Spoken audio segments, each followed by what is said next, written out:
On June 5, 2002, 14-year-old Elizabeth Smart was sleeping in her bedroom in Federal Heights, Salt Lake City, Utah. She shared the room with her sister Mary Catherine, but their peaceful night was about to take a terrifying turn. A soft-spoken man armed with a knife climbed through their open window. This woke Mary Catherine, who pretended to be asleep, hoping to protect her sister. The man ordered Elizabeth to be quiet, threatening to harm her if she didn't comply. Terrified, Elizabeth put on her shoes and was taken outside. Mary Catherine waited 2 hours before waking their parents and Lois Smart. She told them someone had taken Elizabeth, but they didn't believe her at first, thinking she might be dreaming. However, after inspecting the bedroom and finding a cut window screen, they realized Mary Catherine was telling the truth. They immediately contacted the authorities, who arrived and questioned Mary Catherine about the kidnapper. Mary Catherine described the man as having dark hair on his head, arms, and hands. Although he spoke quietly, she recognized his voice as familiar, but couldn't remember where she had heard it before. The police used the Rachel alert system to broadcast information about Elizabeth's abduction to the public, seeking their help in finding her. As part of their investigation, the police looked into people who had toured the Smart family's home, which was for sale at the time. They also searched the family's computer to see if Elizabeth had interacted with anyone suspicious online. The day after the kidnapping, Ed and Lois Smart made a heartfelt appeal on national television, pleading for their daughter's safe return. The police searched all night for the suspicious individual, but couldn't find them, so they ruled out the tip as not credible. Another tip came from a milkman who claimed to have seen a man driving a gray Honda or Nissan on Elizabeth Street around the time of her disappearance. He wrote down the license plate number, but when the police checked, they couldn't find any information on it, so they dismissed the tip. Police investigation was complicated by the many people who showed up at the Smart residence soon after Elizabeth's abduction, which could have contaminated any potential evidence. They questioned a man who had contact with Elizabeth before her abduction, but he was released after they determined he wasn't involved. The search for Elizabeth continued, with over 20 volunteer pilots searching the Salt Lake area from the air, but they found nothing. Tracking dogs indicated they had smelled something in Red Butte Canyon, but the police search of that area yielded nothing. Elizabeth's father, Ed, was exhausted from the search and was hospitalized briefly, but he was determined to keep looking for his daughter. He and his wife, Lois, were barely holding on, but they believed Elizabeth was alive and would come home to them. Ed took a polygraph test to aid the investigation, and the police ruled out the possibility that Elizabeth had staged her disappearance or run away. Mark Claus, whose daughter was kidnapped and murdered, reached out to the Smart family to offer support and share his own experiences. He noted that the internet had helped spread the word about Elizabeth's disappearance, which increased the chances of finding her. The police received information about a man named Brett Michael Edmonds, who was seen in the area around the time of Elizabeth's abduction. They searched for him, but he had relocated to New Mexico and Texas. After a chase, they arrested a man they thought was Brett, but it turned out to be the wrong person. The police investigated a man who resembled a suspect in Elizabeth's case, but they determined he was not involved. Meanwhile, they found Brett Michael Edmonds in West Virginia, where he was hospitalized due to an overdose and liver failure. Despite his critical condition, was conscious and able to speak, allowing the police to question him about Elizabeth's abduction. A quick note before we continue. As you know, on Uncover Eyes, we release new videos every other day.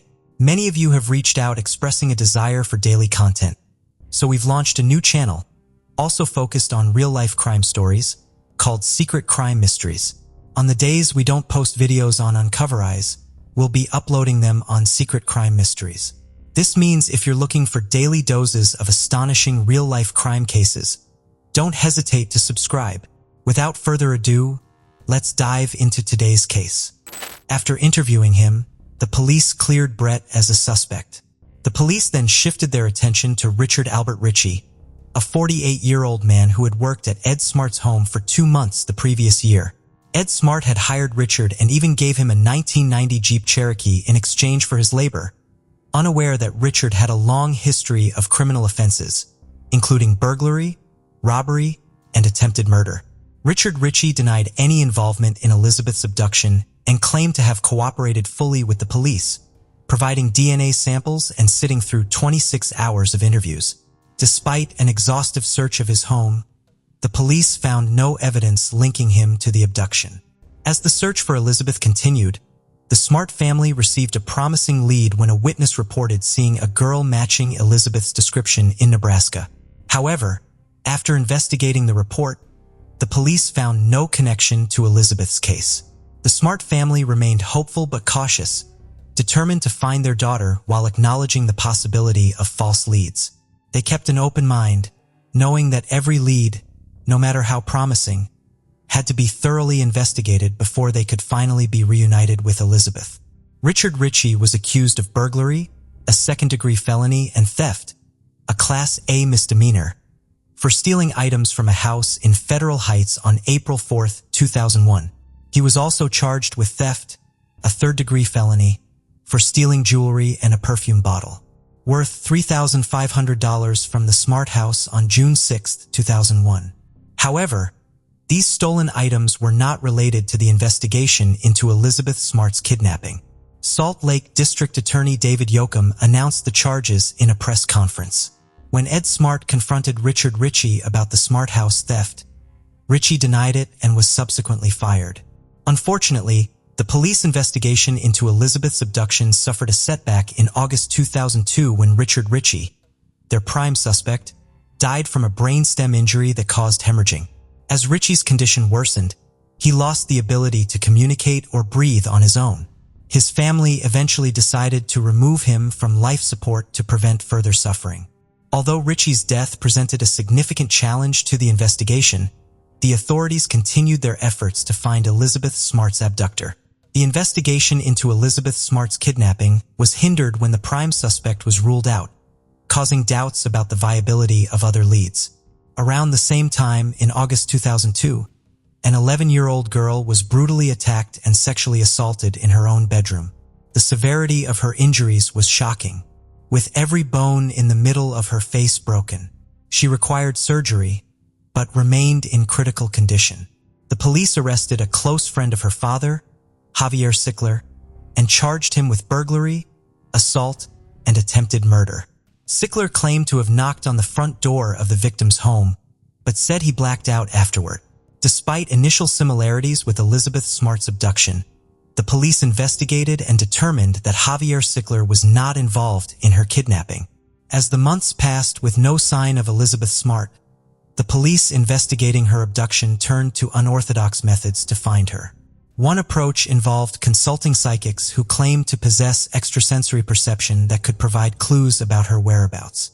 The psychics told investigators that Elizabeth might be found in a crypt in the foothills above Salt Lake City. This lead prompted a Seattle-based company to come forward, stating that over a dozen of its members had pinpointed Elizabeth's body using a specialized psychic technique called technical remote viewing. According to the group, their psychic abilities revealed that Elizabeth had been killed shortly after her abduction. However, when officers searched the specified tomb, they found no evidence of Elizabeth's disappearance. In November 2002, Walter Kenneth Holloway was arrested after falsely claiming to be the kidnapper of Elizabeth Smart. He contacted the Smart family and the Salt Lake Police Department, demanding a $3 million ransom from Ed and Lois Smart in exchange for their daughter's safe return. Holloway threatened to harm Elizabeth if his demands weren't met. However, the police quickly discovered that Holloway was not involved in the abduction and was simply trying to extort money from the Smart family. They tracked him down to South Carolina and cleared him of any involvement in the case. Ed Smart was outraged by the extortion scheme, feeling that it wasted valuable police resources and distracted them from finding his daughter. In October 2002, Mary Catherine, Elizabeth's sister, had a sudden realization. The voice of her sister's abductor sounded like Emmanuel, a man the family had briefly hired to do some yard work and roofing a year earlier. However, the police had doubts about this lead because Emmanuel had only worked for the family for a short time. A lot of time had passed since the abduction, and Mary Catherine had only heard the abductor's voice briefly. Despite their skepticism, the family worked with a sketch artist to draw a picture of Emmanuel based on their descriptions. The sketch was finally released in February 2003 and was featured on several TV shows, including Larry King Live and America's Most Wanted. A relative of a man named Brian David Mitchell recognized the sketch and contacted the police, providing them with recent photos of him. These photographs enabled authorities to confirm that the sketch was an accurate representation of Brian David Mitchell. On March 12, 2003, two couples in Sandy, Utah spotted Brian David Mitchell with a woman and a girl. Recognizing him from news photos as Elizabeth Smart's abductor, they immediately called the police. Brian David Mitchell was accompanied by his wife, Wanda Barzee, when he was found with Elizabeth Smart. The police were quickly alerted and sent to the scene, where they safely rescued Elizabeth Smart and took Brian David Mitchell and Wanda Barzee into custody. After her rescue, Elizabeth's testimony revealed a disturbing account of her 9-month ordeal. She described being taken to a hidden encampment outside Salt Lake City, where she met Wanda Barzee, who played a significant role in her captivity. The camp was a makeshift shelter surrounded by dense foliage, carefully camouflaged to avoid detection. Elizabeth Smart described Wanda Barzee as initially caring and nurturing, offering comfort and warmth. However, as time passed, Barzee's behavior changed, and she began to exert control over Elizabeth. She forced Elizabeth to follow their unusual religious beliefs, insisting that she pray, read scriptures, and participate in religious rituals. One of the most distressing experiences Elizabeth endured during her captivity was being forced to marry Brian David Mitchell. Barzee threatened Elizabeth with physical harm if she refused to comply. The wedding ceremony, which Mitchell claimed was a symbol of eternal love, was actually a sham with no legal basis. It solely served as a means for Mitchell to assert his dominance over Elizabeth. After being forced into a marriage, Brian David Mitchell assaulted Elizabeth. He justified his actions by claiming to be a king, ordained to kidnap virgin brides to fight against the Antichrist. Mitchell believed Elizabeth was the first of many virgins he would abduct, and that she would join him in this fictional battle. During her captivity, Elizabeth suffered unimaginable abuse to prevent her escape. She was chained to a tree with a metal cable, restricting her movement outside her tent.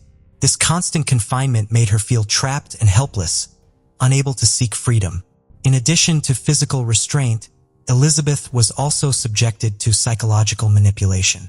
She was forced to take on a new identity, choosing the name Esther after the biblical figure.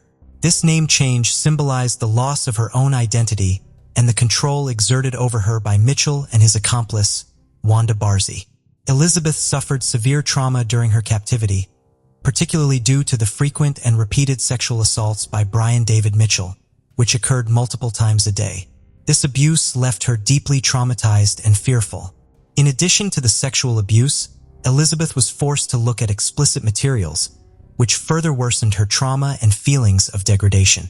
Moreover, she lived in constant fear of violence and death, as Brian David Mitchell regularly threatened to kill her. This perpetual state of fear and uncertainty amplified the abuse she endured, leaving her feeling utterly overwhelmed and powerless. To gain more control over Elizabeth, Mitchell would often force her to consume alcohol and drugs. He used these substances to reduce her ability to resist him and make her more vulnerable to his control.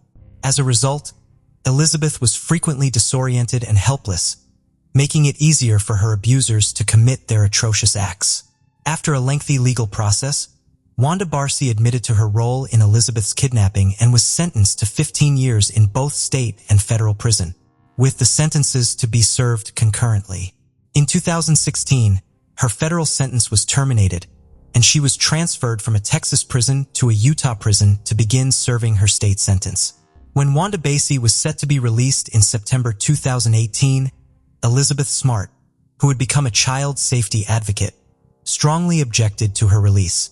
Elizabeth believed that Barzee still posed a threat to others, as she had never shown remorse for her actions or any signs of rehabilitation. Despite Elizabeth's protests, Wanda Barzee was released from prison. Elizabeth Smart's protest attracted extensive media attention and brought to light the ongoing concerns about the release of convicted criminals from prison. After a lengthy legal battle, Brian David Mitchell was finally sentenced to life in prison for kidnapping Elizabeth. At his sentencing hearing, Elizabeth took the opportunity to confront her kidnapper directly, delivering a powerful and emotional statement. In her statement, Elizabeth described the immense pain and trauma Mitchell had inflicted upon her, explaining that the 9 months she spent in captivity had stolen a part of her life that she could never recover. Despite this horrific experience, Elizabeth demonstrated remarkable resilience and determination, assuring Mitchell that she would go on to live a good life, unperturbed by the darkness he had brought into her world. The case of Becky Freedley. On September 17, 2006, at 9:51 p.m., a passerby saw large clouds of smoke in the distance and quickly called emergency services. The smoke turned out to be a fire at the Freedley family home. Firefighters quickly extinguished the blaze, but it was too late. Vicky Freedley, 53 years old, and her husband, John Hayward, 55 years old, had died. Forensic experts later revealed that Vicky had been attacked in the head, and John had suffered injuries from being attacked in the chest. The case became even more grisly when the burned body of 18-year-old Becky Freedley, Vicky's daughter, was discovered. Her body was found in a wheelbarrow outside the house, and experts have not been able to determine the cause of her death. The house that burned down belonged to Ron, who had built it for his family, including his wife Vicky and their 3 daughters, Drew, Tanya, and Becky. He had chosen a safe and quiet location in the mountains to provide his daughters with space to play and entertain themselves. Vicky was a devoted mother, teaching her daughters to cook and assisting them with household tasks. She enjoyed gardening, sewing, and preparing delicious meals. The family seemed happy, but over time, Ron and Vicky grew apart. After 13 years of marriage, they divorced and Ron moved out, leaving the house to Vicky and their daughters. Sisters Drew and Tanya eventually moved out of their mother's house, leaving their youngest sister Becky behind. Shortly after, Vicky began a relationship with John Hayward, who also had an adult daughter. John moved into the Freedley home, and they all lived together until a tragic incident occurred in September 2006. Friends and acquaintances of the family were baffled by the crime, not knowing who could have committed it. Rumors spread throughout town, with some claiming that Ron was responsible for the fire. However, he denied any involvement and showed deep concern for Vicky and his daughter, often crying during interrogations. His older daughters, Drew and Tanya, did not believe their father could commit such a horrific act. Investigators asked Ron to take a polygraph test, which he agreed to and passed successfully. Police later reviewed Ron's phone records and determined he was about an 11-hour drive from the scene of the fire, leading them to rule him out as a suspect. Further investigation revealed that the target of the case was Becky. Her father, Ron, shared that she had been terrified of fire since she was very young. Once, while her mother was cooking soup, Becky accidentally spilled it on herself, resulting in a 3rd-degree burn that left a permanent scar. Since then, she had experienced intense fear whenever she saw fire. Becky's friend Jenny McDaniel told the police that she believed Robert Pape was responsible for the incident involving the Freedley family. Burned photographs were discovered at the scene, including one of Robert's. He was Becky's ex-boyfriend. They had a seemingly happy relationship during their 1.5 years of dating in high school. However, Robert's behavior became increasingly concerning over time. He grew excessively jealous and controlling. About 10 months before the incident, when Becky was on holiday with a friend, he would call her 20 to 30 times a night, demanding to know where she was and who she was with. In January 2006, Becky broke up with Robert. He found a new girlfriend but continued to call her to control her, which only made things worse. She told Jenny that he had come to her home 3 weeks before the tragedy and threatened her with violence. He told her that he didn't want to share her with anyone and that she should belong only to him. However, she and Jenny didn't take his statement seriously, thinking it was just a joke. After her death, Jenny informed the police about everything, but it turned out that they were already watching Robert, and he was on the list of suspects. Robert and Kristen maintained that they were not at or near Becky's house the night of the fire. However, Kristen later shared a different version of incident. They tried to stop by Becky's house, but found it closed. They then went to Kristen's house, where they spent the day playing video games. After 7 p.m., they drove to the high school to attend a game, but no one confirmed that they were there that day. According to cell phone records, at 7:13 p.m., Robert was at a different location than the one he claimed on the road leading to Becky's house. Meanwhile, Kristen's phones were turned off from 7:30 p.m. to 7:32 p.m. At the time, Robert was married to a woman named Sarah, whom he began dating shortly after his split from Becky. He was actively involved in his church, helping others, while Sarah dedicated her time to animal welfare. Kristen was also married. His father, John Smith, described him as a noble man who had served his country for 5 years in an elite army regiment. He became a hero in Afghanistan after saving the lives of 3 fellow soldiers and received an award for his bravery. He also earned a medal for injuries sustained from shrapnel during a grenade explosion, which severely damaged his arm. In 2012, Private Detective Luis Bolanos, a longtime colleague of Ron, offered to help Ron solve the case. He accepted Luis's help because he had lost faith in the police's ability to find the culprit. Detective Luis spoke with Becky's close friends and family, including her sisters and colleagues, and uncovered new crucial information. Becky's cousin, Daniela, recalled that the day before the fire, she called him to say that Robert had come to her workplace at the cafe and started bothering her. They had a fight that day, and he was even thrown out of the cafe. Detective Luis has been gathering information about Robert and Kristen. Their friends describe them as good people, but when they are together, they create a dangerous relationship. They had a particular interest in fire. One friend shared a concerning incident in which they set her mattress on fire, leaving her frightened and angry with them. Investigators discovered that Robert had sent a disturbing text message to his girlfriend, Sarah, who was in a complicated relationship with another man. In the message, he suggested that if he knew where the other boy lived, they could professionally burn his house down. Investigators suggested that Robert and Kristen intended to confront Becky, and that Vicky and John happened to be there. Evidence showed that they attacked Becky near her house, forced her into a car, and set her on fire.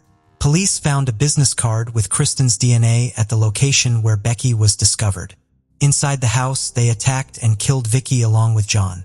They then set the house on fire and fled the scene. 6 months later, the district attorney's office subpoenaed Robert Pape and Kristen Smith, charging them with the crime. However, the families of Robert and Kristen remained skeptical about their involvement and decided to advocate for their release. Robert's attorney argued that the charges against him were based on hearsay and unreliable evidence. The lawyer claimed that Daniela had lied about Robert visiting her at work the day before the incident and that they had argued. Daniela's testimony could not be verified, and Robert's text message to Sarah about burning down her friend's house was simply a joke. The attorney also claimed that he was not jealous or controlling, that they had broken up, and that he was happy in his new relationship with Sarah. Kristen Smith's attorney contended that he had no motive to commit the crime, as Becky was neither his girlfriend nor a friend, and he held no ill feelings toward her. The attorney pointed out that the fact that Robert and Kristen did not use their cell phones that evening did not prove that they were at Becky's house, since they were playing games and did not have their phones with them. However, Robert's phone was recorded by cell towers as ringing at 7:13 p.m. near Becky's home. FBI experts noted that cell phones at high altitudes, like Becky's house, can sometimes connect to different towers. But this did not matter because there was physical evidence that Kristen was near her house, a business card with his DNA on it. His attorney countered that Becky could have taken the card from Kristen earlier and suggested that she might have lost it near her house during a walk. The attorney suggested that Becky's close friend, Javier, might be responsible for the Freedley family's deaths. Javier was the first person to inform the police that Robert and Christine were going on a hike with Becky. Friends of Becky said that Javier was in love with her and wanted a serious relationship, but she only viewed him as a friend. Robert and Christine's attorneys noted that there was evidence that Javier was near Becky's house that night, as he was tracked via a phone call. Additionally, Javier's father worked as an investigator in the district attorney's office, raising concerns about bias. but they asserted that Javier was not involved in the crime. Instead, he assisted the investigation and was cooperative throughout. It was revealed that Javier was indeed in the area that evening because he intended to join Becky for the hike with Robert and Kristen. However, when he called Becky to confirm, she told him not to come. After that call, he decided to turn around and go back home. The court proceedings continued, and Robert and Kristen remained in jail.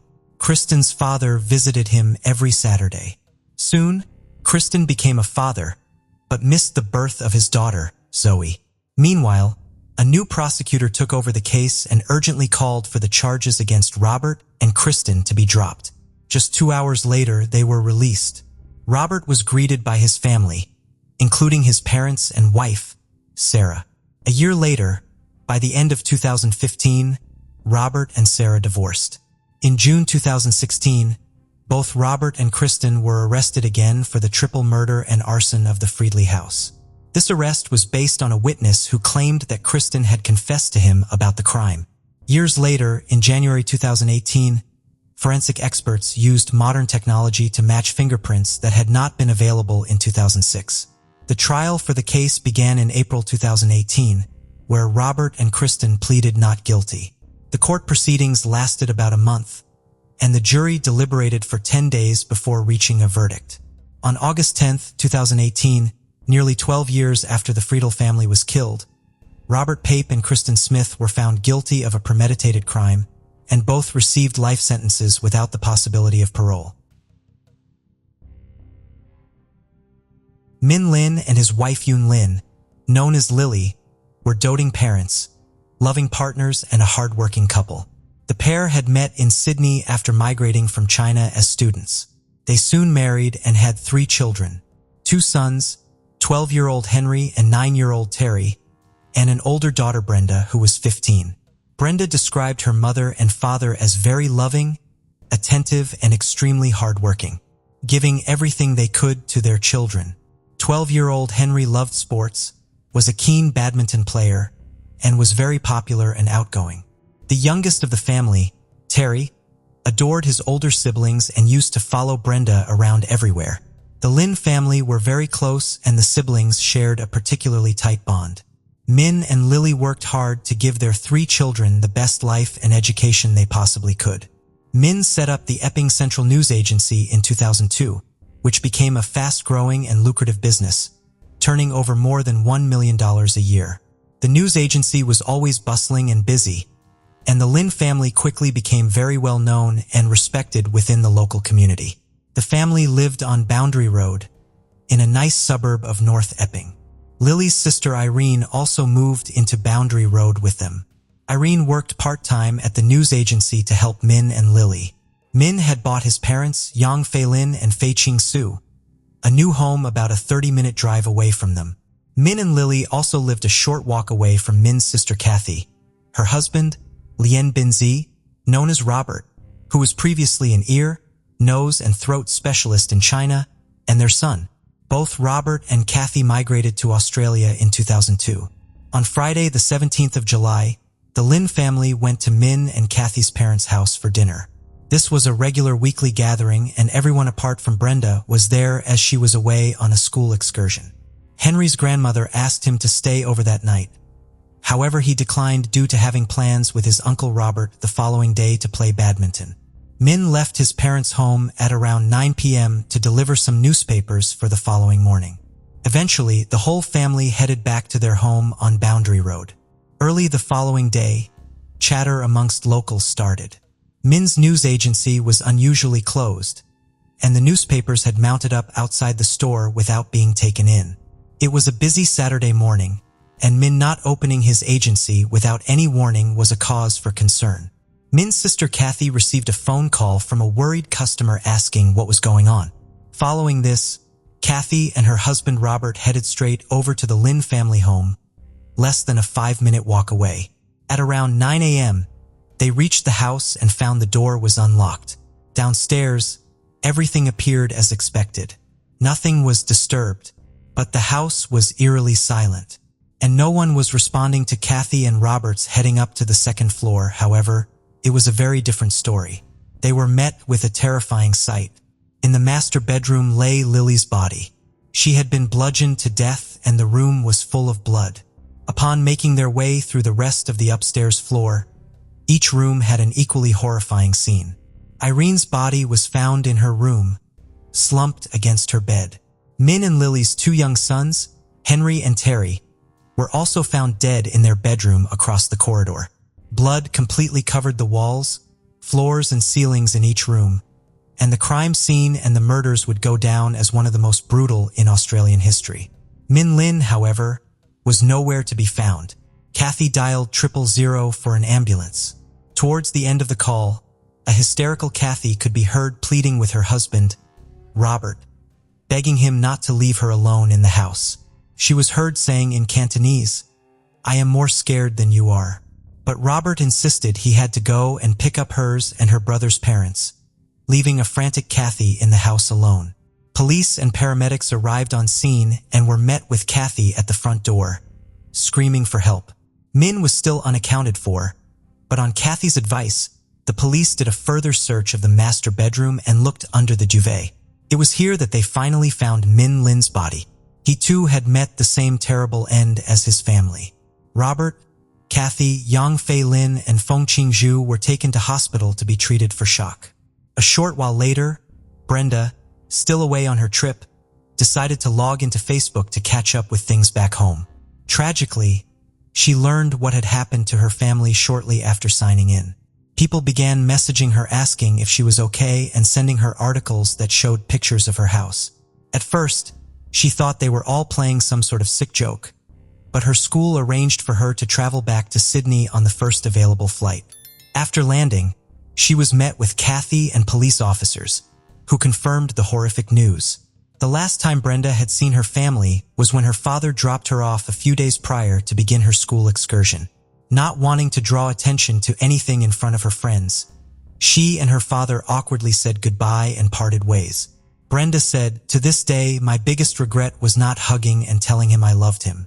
Strike Force No Burn was a secret operation that was implemented to investigate the 5 murders, and pressure was on to solve a case that had become very high profile very quickly. The deaths of the Lin family started dominating the media, with all outlets keen to get the next scoop or lead on the case. It was initially reported that it may have been a murder-suicide, and the police said this was a possibility that was being investigated. But judging by the severe injuries sustained from the lengthy attacks and the fact that the injuries were consistent across all 5 people in the house, this theory was quickly ruled out. Investigators noted several things about the crime scene. It appeared that whoever had gained access to the house knew the layout and was very comfortable with their surroundings. There were no signs of a break-in and nothing appeared to have been ransacked or stolen. The power to the house had been cut from the outside. Police quickly determined that due to there being no signs of a forced entry, whoever the killer was most likely had a key to the property. 15-year-old Brenda's bedroom was completely untouched, and unlike the other bedrooms, which showed blood on all the door handles, her door handle was clean. This further fueled the police's theory that whoever had committed the crime knew the family and therefore knew Brenda was not there, deliberately avoiding that specific room. It was also determined that it was likely the killer had been wearing gloves due to the way the blood was smeared and spread. Officers quickly concluded that there was only one perpetrator, and although there were 24 bloody footprints found, they were all the same size and make of shoe. The prints were between a US size 8.5 and a 10. The family were all so disfigured from the attacks that forensic analysis had to be used to formally identify them. It was determined that the murders had taken place between 2 and 5:30 a.m. Police believe that Min and Lily were killed first and Irene was killed after, before the killer went into the young boy's room last. Detectives concluded that the 2 young brothers most likely woke up after hearing their parents and aunt being killed. Experts also confirmed that due to the blood splatter analysis and the position the boys were found in on the floor, they had fought for their lives with everything they had. Henry was killed with 3 blows to the head. Terry was the only one not killed instantly and potentially stayed alive for up to 2 hours after the attack, which ultimately saw him struck 6 times. Blunt force trauma was listed as the cause of death, and with 4 out of the 5 victims, asphyxiation was also a contributing factor. A distinct pattern was visible on the family's faces. and a forensic pathologist determined that a hammer-like object with a rope around it was the murder weapon they were looking for. It was likely that the killer wrapped the rope around their wrist during the attacks. Over the following days, police brought Robert and Kathy in for interviews. Robert held his head in his hands through most of the interviews, crying and staring down at the table. Through his translator, he told the police that he and his wife Kathy had left hers in Min's parents' house the previous night. When they got back home, he'd watch sports before having a bath at around 2 a.m. After this, he headed to bed. He then described the following day. 3 weeks after the family were killed, business at the Epping Central News Agency resumed. Kathy and Robert took over the ownership of the store and became Brenda's legal guardians. Robert offered to adopt Brenda a matter of hours after her parents were found. The funeral for the Lynn family was held in August. Hundreds of mourners turned up to pay their respects, including the children's school and the police looking after the investigation. The outpouring of grief was immense. A trust fund was set up to help Brenda with her future education, and the public came out in force to show their support for the family. As well as family and friends of the Lynns, the community wanted answers and justice too. Strike Force Nobun and the investigating team began to draw some conclusions. The lack of a break-in indicated the killer had a key, and the fact this person knew the layout of the house, including how to cut the power from the outside. The killer's knowledge that Brenda was not home, hence the reason her room was left undisturbed, and the shoe prints that covered the house, pointed to just one person. Robert the 000 call Kathy had made to authorities that morning also added more weight to this case. During the call, Kathy could be heard talking in Cantonese, begging Robert not to leave her alone in the house. For all anybody knew, the killer may still have been lying in wait somewhere, or may have potentially come back at any time. Despite her pleas, Robert left her for an hour to pick up her parents. Police concluded that only he would have known for definite that his wife was no longer in danger of meeting the same end as her family, hence the reason he left her. It was also alleged that when Kathy and Robert first went to the Lynn family home at 9 a.m. that morning, Robert told Kathy, "Don't look," before they could even see anything, indicating he already knew the scene that lay ahead. But police needed more before they could make an arrest. As Brenda was now living with Kathy and Robert, police set up pinhole surveillance cameras inside the couple's home. They had conducted a risk assessment to determine whether or not Robert posed any threat towards Brenda, and ultimately they determined he did not. Robert would have known Brenda's schedule and therefore could have easily waited for her to come home before carrying out the murders. But he didn't.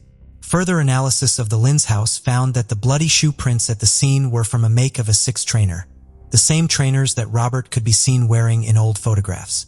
Observing more from within Robert and Kathy's home, police made another big link to the shoes in question.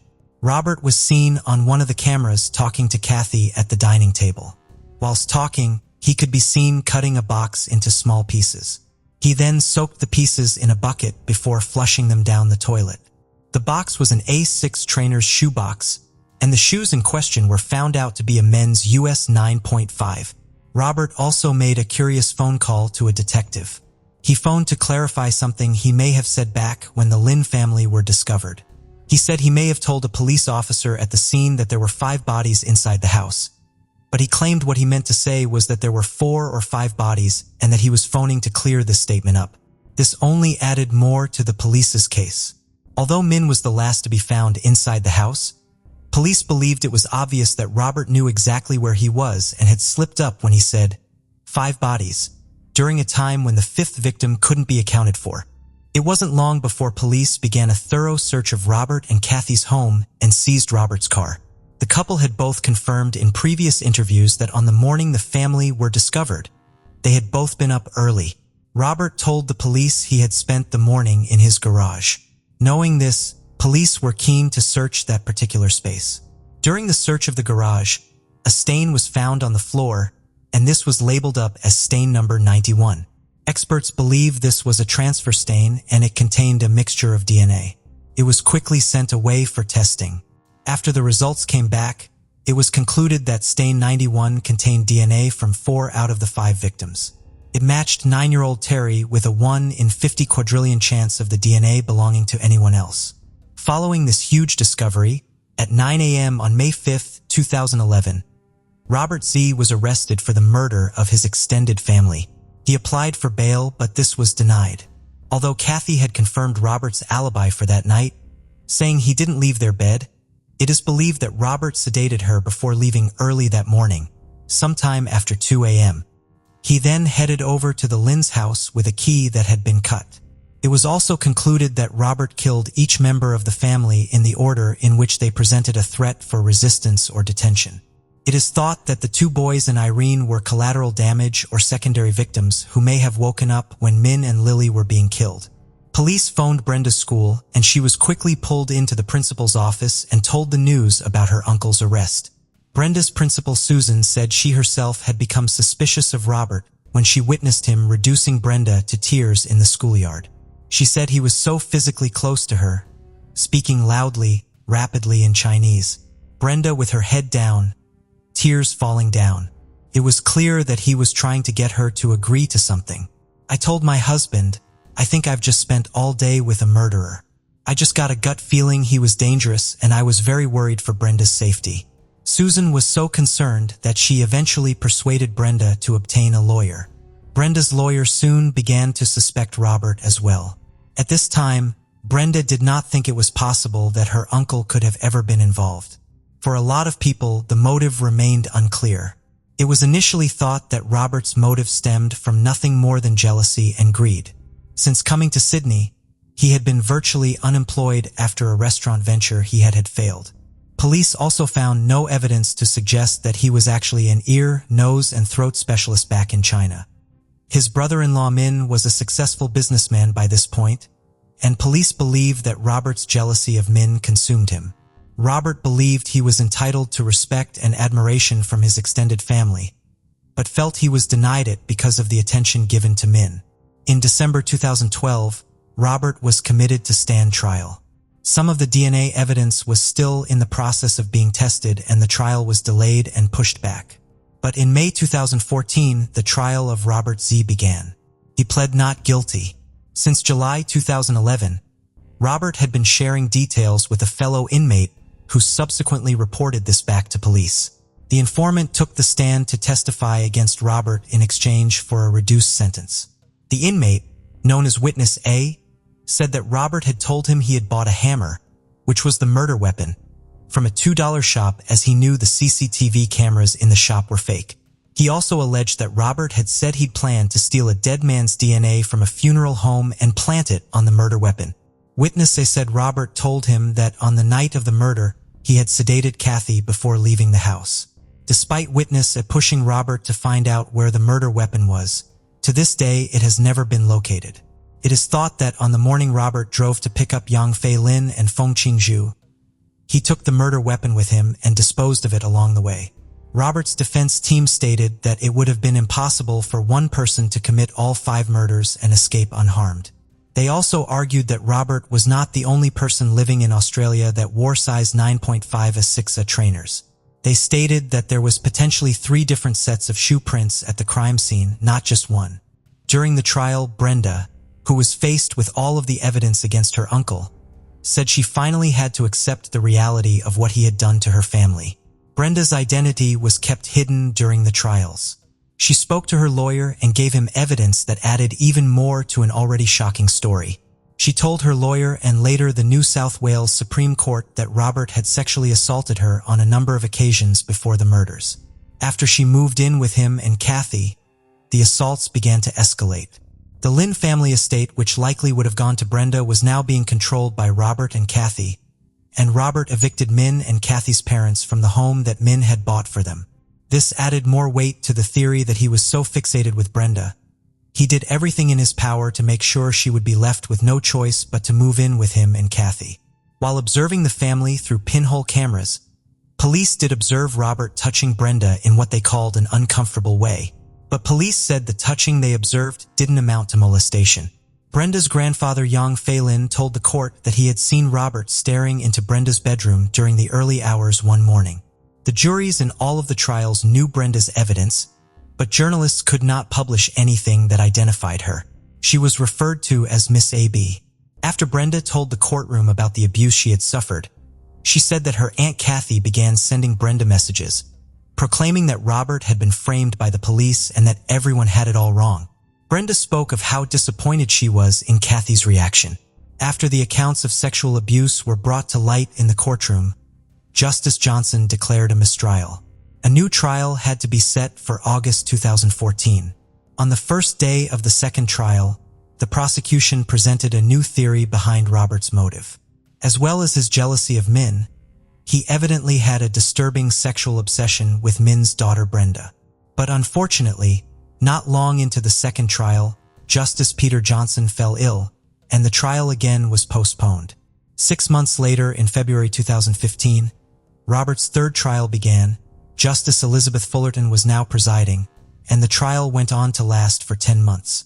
The jury took 19 days to deliberate. However, they could not reach a unanimous verdict, and it was again declared a mistrial.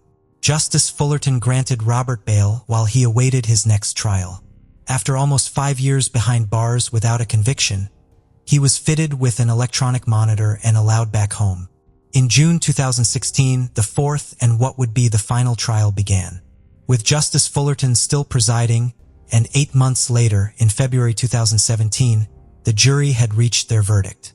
Robert was found guilty by a majority verdict of 11-1. Kathy and Min's parents said they were happy with the verdict they had waited so long for. Justice Fullerton said of Brenda, "I acknowledge the profound grief she has suffered and continues to suffer. While the law does not permit a sentencing judge to take into account any additional penalty, because a family member of a murder victim has suffered through their death. In this case, the far-reaching and immeasurable harm done is also an aspect of the harm done to the community, and for that reason, I also take that into account when imposing life sentences in this case." Robert was given 5 life sentences without the possibility of parole. It would be years before the suppression order that concealed Brenda's identity was lifted, when she agreed to appear in an exclusive interview with Channel 7. Robert's wife Kathy still believes he is innocent and said that he is a caring man who would never hurt the family. Kathy and Min's parents, however, agree with the rulings and believe that Robert is now where he belongs, saying, "He is not a human being, he is a monster." Robert appealed his sentences in June 2020, but in 2021, after just 10 minutes at the New South Wales Criminal Appeals Court, 3 judges dismissed his appeal. In her interviews, Brenda Lynn said she is still trying to rebuild her life as best she can. She credits her amazing family with making her the person she is today, and she said she is forever grateful for how the community came together to help her. She wants to make sure she carries on doing all the things she knows her family would have wanted her to do, and said she hopes in the future she is able to do something to help other people and give back to everyone that supported her. The case of Richard and Carla Van Dusen. In many cases, even the most trustworthy and kind individuals who show no signs of criminal or malicious behavior can become entangled in criminal cases. Their kindness and trust are sometimes exploited by dangerous individuals in society, leading to crimes that are beyond imagination. Carla Van Dusen was born on September 20th, 1954. From a young age, she was easygoing, quiet, hardworking, and diligent in her studies. She married early, hoping for a happy family life, but her dreams of stability were shattered. Her first husband was cruel and manipulative, exerting total control over her. Carla was trapped in the relationship, unable to leave for a long time due to fear of his unpredictable and abusive behavior. When she finally managed to escape this nightmare, she was left with deep emotional scars and a lingering mistrust of others. However, one bright spot emerged from her first marriage, the birth of her son. Carla and her son shared a close and loving bond, and he became a true source of strength for her as she navigated the challenges of life. After her divorce, Carla lost interest in relationships with men and devoted herself entirely to raising her son. Years later, once her son was grown, she began to heal and decided to give her personal life another chance. This change was largely influenced by the persistence of a new suitor. Fate brought Carla together with Richard, a 55-year-old man with 2 daughters from a previous relationship. They met in 2000 when Carla was 46 years old. Their relationship progressed quickly, and within a few months, they decided to get married. For Carla, it felt like a miracle. She had nearly given up hope of finding her soulmate, but believed she had finally gotten lucky with Richard, who seemed like the perfect partner for the rest of her life. At that time, worked part-time as a court stenographer, spending most of her free time with family and volunteering. Richard's daughters and Carla's son got along well, and everything appeared to be going smoothly. On November 27, 2003, a local businessman on Old Memorial Highway encountered a disturbing scene. He noticed a suspicious car parked across from his store. At first glance, it looked as though the vehicle had been abandoned in a hurry. Inside the car, he spotted a woman's handbag carelessly thrown on the floor. The windshield on the passenger side had a circular hole, as if it had been cut. What stood out the most were small reddish spots scattered across the front seats, resembling blood. Alarmed, he immediately called the police. When officers arrived, they found the vehicle unlocked and began examining its contents. Inside the woman's purse, they found documents, money, and personal belongings, some of which were scattered on the ground near the car. A mobile phone was also discovered nearby. Using the documents in the purse and the phone records, authorities identified the vehicle as belonging to the Van Dusen couple. While contemplating their whereabouts, the officers heard someone calling for help from hundreds of meters behind the road embankment. A person was frantically signaling and urging them to contact the police. Guided by this witness, the officers followed him to the scene. On a secluded, forested dirt road a couple of kilometers from the highway, the witness had stumbled upon two bodies. Spotting the police, he began shouting for help. Even a cursory inspection allowed officers to identify the victims as Richard and Carla. Both had attack wounds to the head by weapon. Police immediately launched an investigation. Detectives quickly determined that both victims were respectable individuals with no ties to crime, mental illness, or dangerous addictions. They also found no evidence suggesting Richard and Carla had any enemies. The investigation faced challenges due to the abundance of clues left behind, but this offered hope for identifying the perpetrator. The case grew more complex due to the distance between the bodies and the car, which indicated a struggle had taken place. It was evident that Richard had attempted to flee from the attacker but failed. Investigators believe the assault began inside the car, suggesting the perpetrator was already present in the vehicle. Richard either ran out of the car or was pulled out, after which the attacker beat him. Relatives and friends of the victims supported this theory, as Richard and Carla had never argued, let alone become violent with each other. Forensic experts thoroughly examined the car and the condition of the bodies. Their analysis revealed that Carla was inside the car during the attack. The bullet passed through her hand and head, killing her instantly. Richard, her husband, was attacked outside on the street and attacked in the head. Carla's body was then dragged next to Richard's body. Richard and Carla was found hundreds of meters away from their family car. These findings ruled out the possibility of a self-harm or one spouse killing the other. Evidence clearly pointed to the involvement of a third party. During the investigation, police learned that the Van Dusens had lost a car. The forensic experts discovered a driver's license at the scene. It belonged to a man named Henry Sullivan, a Florida resident with a criminal record, which immediately raised police suspicions. A database search revealed that Sullivan had a history of criminal activity, including possession of controlled substances, probation violations, and 2 aggravated assaults. His violent past made detectives believe they were on the right track. Investigators decided to locate and question Henry Sullivan in person. When the police arrived at Sullivan's apartment building, they immediately noticed something unusual: a bright red Chevrolet Cheyenne parked nearby. The car stood out in the impoverished neighborhood as it was relatively new. When officers ran the license plate, they discovered the car belonged to the Van Dusens. The evidence against Sullivan seemed to be mounting. Detectives confronted him about the double homicide, catching him completely off guard. Sullivan denied any involvement, claiming he had no idea why the restored car was on his street. He even insisted he didn't have the car keys.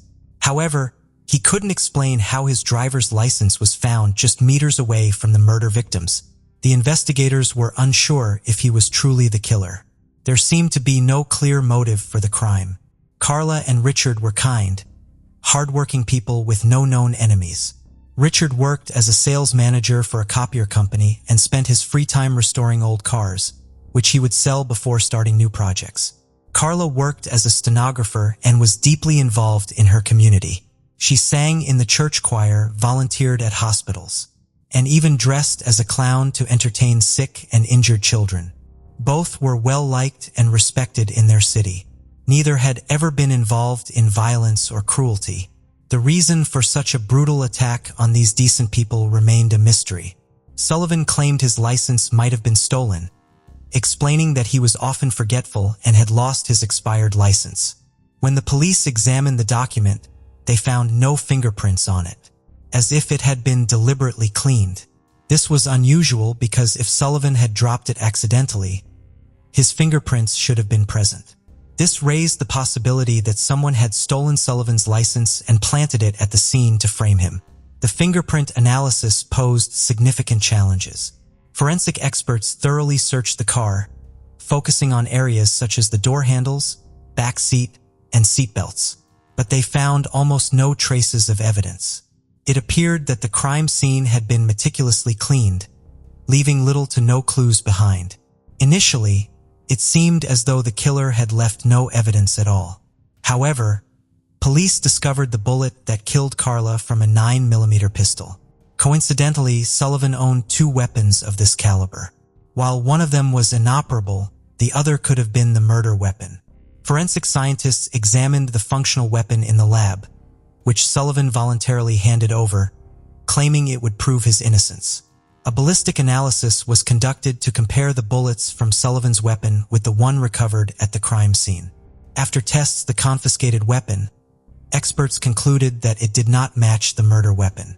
Nevertheless, detectives did not want to discard this option completely since Sullivan had a criminal past, including one related to violent crimes. Investigators also considered the possibility that Sullivan was being framed or that he was not directly involved in the double murder. On the day of the murder, Richard and Carla had been planning to sell one of Richard's collectible cars, the red car found near Sullivan's home. The sale of the car would have involved a significant amount of money, which could have served as a motive for the crime.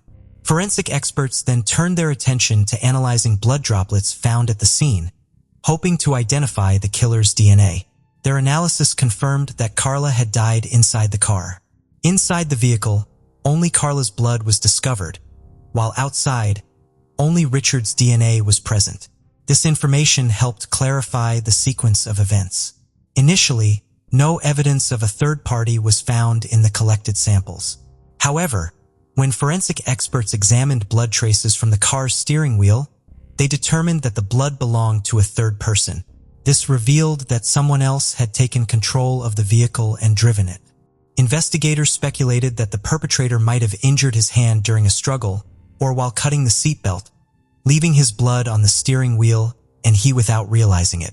Now Detective Sullivan requested his DNA samples. To compare with the evidence found in the victim's car, Sullivan agreed, confident he had nothing to hide. The test results confirmed that the blood found did not belong to him, so Sullivan was removed from the list of suspects. The investigators began to suspect that the license had been deliberately faked by someone in Sullivan's close circle, a ruthless individual with a history of violent crimes. Their focus shifted to Sullivan's brother, Justin. It was soon revealed that Justin had an outstanding arrest warrant for an unrelated case. On the night of the murders, Justin was stopped by a traffic officer for a violation. To avoid arrest, he gave Sullivan's name instead of his own, knowing the officer wouldn't verify his identity. The officer let him off with just a warning. Later, Justin likely stole Sullivan's documents and planted them at the crime scene to frame him for the murders. He had ample opportunity to do so and could have bolstered the police's suspicions about Sullivan's involvement by planting Richard's car outside Sullivan's apartment. As a result, Justin became the new prime suspect and was brought in for questioning. He denied any role in the double murder and provided an alibi. Justin claimed he was at a nightclub with friends on the night of the incident, while several witnesses supported his story. Detectives suspected the friends might have lied or confused the date. The police then requested a DNA sample from Justin to compare with traces found on the car's steering wheel. However, the DNA profiles did not match. With the investigation at a standstill, detectives decided to revisit the case from the beginning, focusing more on Richard's car. While investigators were working outside, a man approached them on the street. He introduced himself as William de Pervine and claimed ownership of the car. William explained that shortly before the crime, he had purchased the vehicle from a collector. He said he had seen an advertisement for the retro car in a newspaper and went to Richard's home to inspect it. After being satisfied with the car, William paid Richard $6,500 in cash and took the car home. According to him, he had not seen the previous owners since the purchase and was unaware of anything happening to them. William did not arouse suspicion at first. He was a confident and well-educated law school graduate who even presented the contract and receipt signed by Richard. The documents clearly confirmed the car purchase. However, detectives decided to investigate further, and inconsistencies quickly surfaced. Witnesses revealed that shortly before the double murder, Richard and Carla had indeed found a buyer for the car. Richard was offered $13,500 for the vehicle, twice the amount William claimed to have paid. This made it clear that selling the car to William for $6,500 would not have been a profitable deal. With these revelations, detectives had new doubts, and William became a key suspect in this murder. He was called to the station for further questioning. William complied and admitted to meeting the Van Dusens at around 5:30 p.m. However, evidence soon contradicted his claim. Detectives discovered from phone records that Carla had spoken to her mother at 6:37 p.m. During the call, Carla mentioned they had found a buyer willing to pay a substantial amount and were planning to finalize the paperwork. Although she didn't name the buyer, she said the deal was agreed upon and they had plans to meet later. So at 5:30 p.m., it was impossible for Richard and Carla to have sold the car to William. After the phone conversation ended, Carla's mother couldn't stop wondering, why would anyone arrange to buy a car so late in the evening? The next day, Richard and Carla was found dead.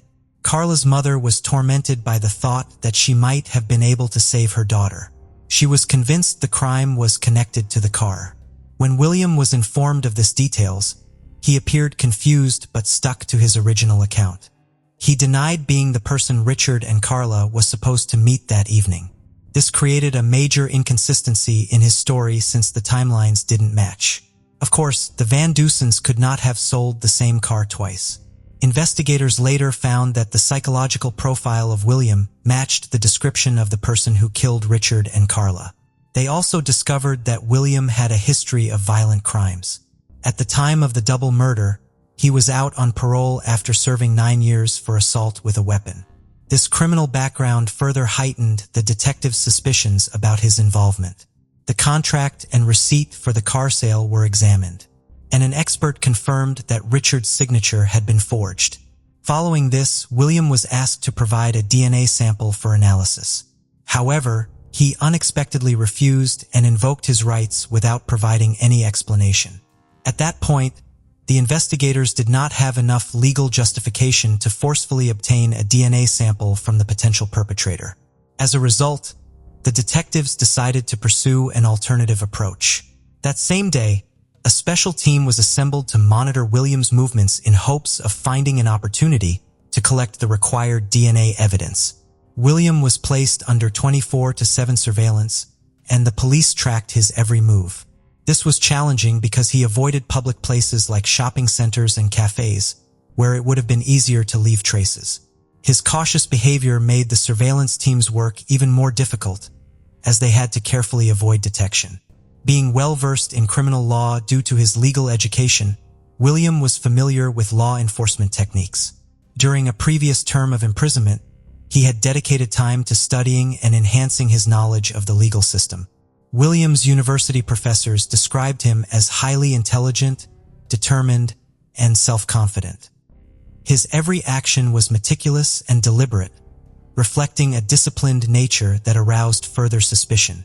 He constantly appeared tense, as though he feared being observed, which seemed to align with the theory of his involvement in the double murder. The police had been surveilling him for a long time. He followed the same schedule daily, going to work and returning home at the same times, rarely leaving his apartment.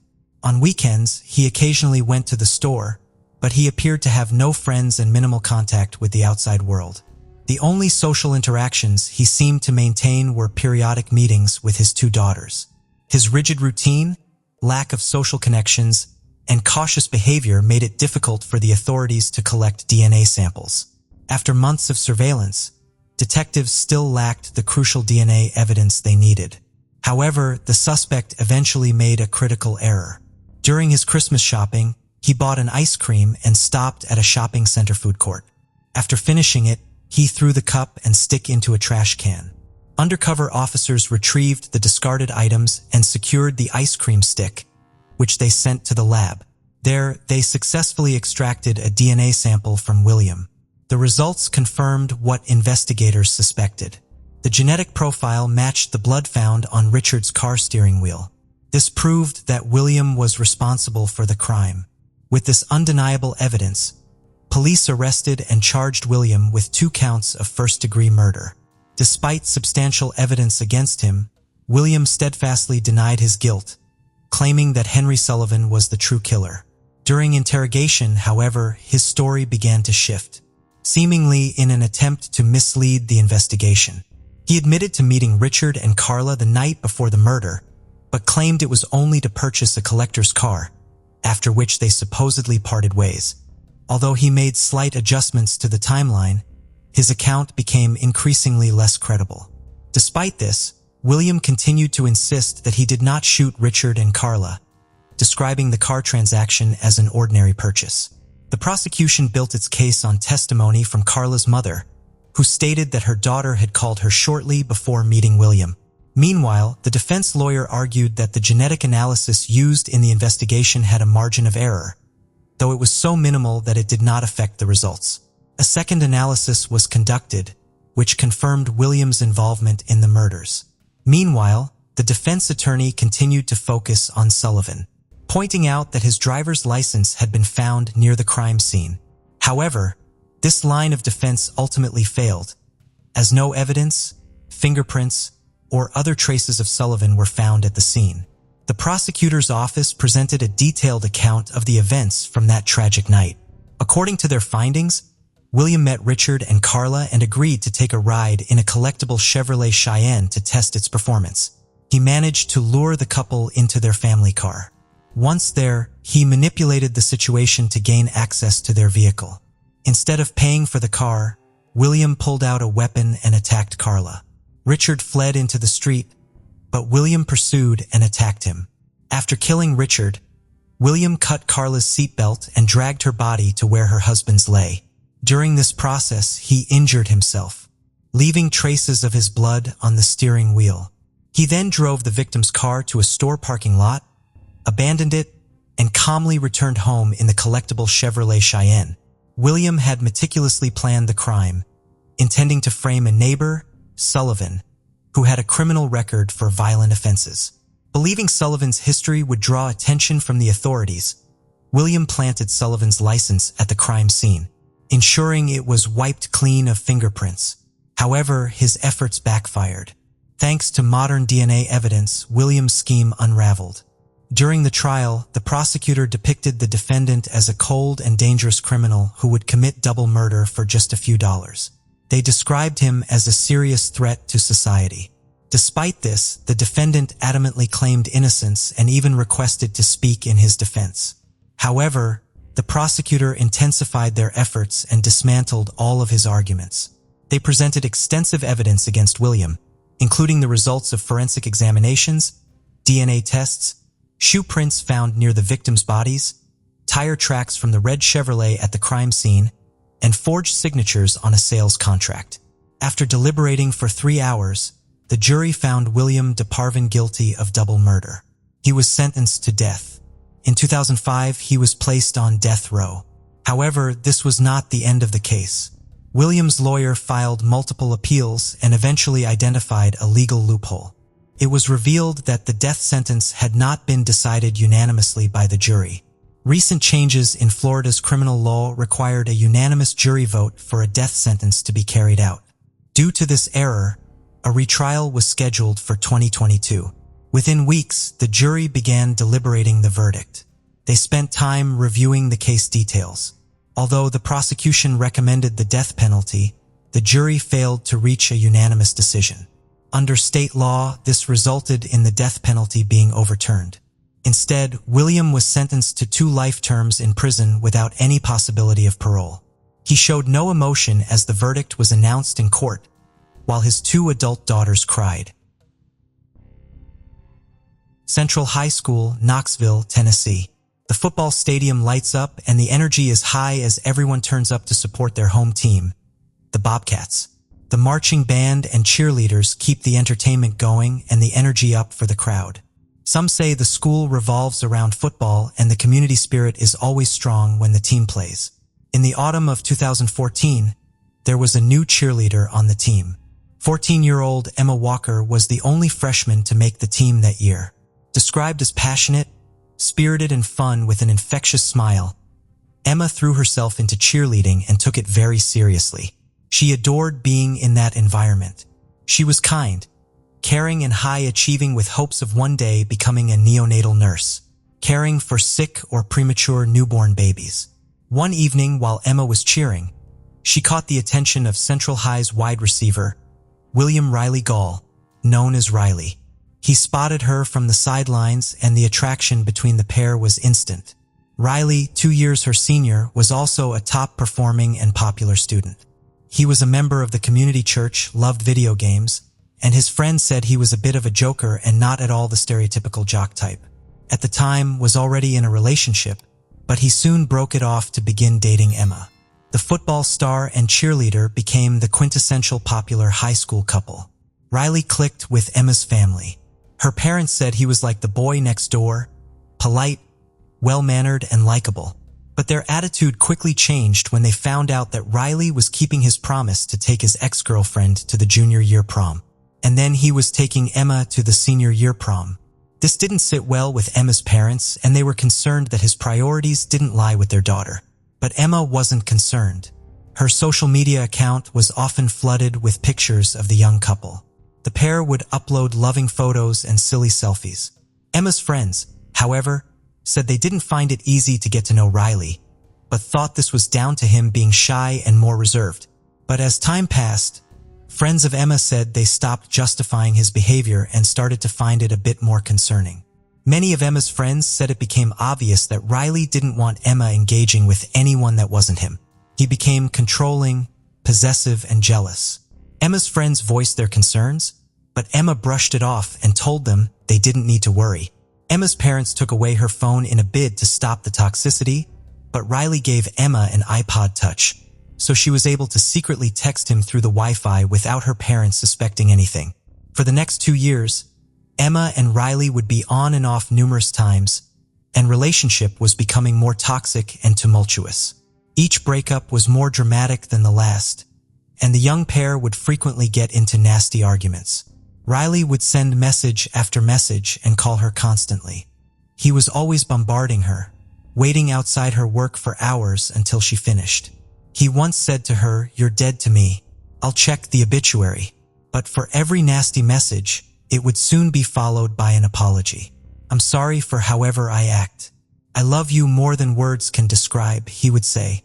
Emma's parents, Mark and Jill, said they tried to convince Emma to break off the relationship many times.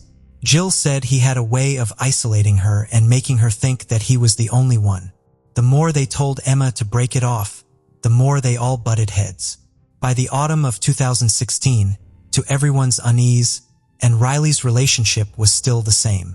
Riley had graduated and was a freshman at Maryville College, about 30 minutes away, and 16-year-old Emma was in her junior year of high school. Around Halloween that year, in a desperate bid to help their daughter, Emma's parents decided to ground her, not allowing her to leave the house unless it was to go to school or cheerleading.